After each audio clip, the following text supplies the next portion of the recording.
Welcome to the Learning Pines YouTube. We hope this video helps. You start by confirming the fan actually includes the Bluetooth module and the model number so you get correct pairing behavior. Next, cut power at the breaker and remove the grill to inspect wiring and connector seating. This prevents shorts. Once done, restore power briefly only if the manual instructs, or insert fresh batteries into the fan's control box.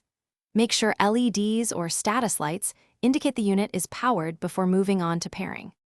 With power confirmed, press and hold the fan's pairing button for 5 to 10 seconds until the indicator LED flashes. This forces Bluetooth into discoverable mode.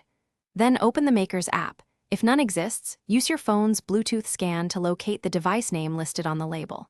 Select it, and when prompted, enter the default PIN such as 0000 or 1234. This step secures the link. After pairing, give the app a moment to sync settings and firmware if offered. Finally, name the fan in the app and set speed presets, timer, and any automation so controls are predictable.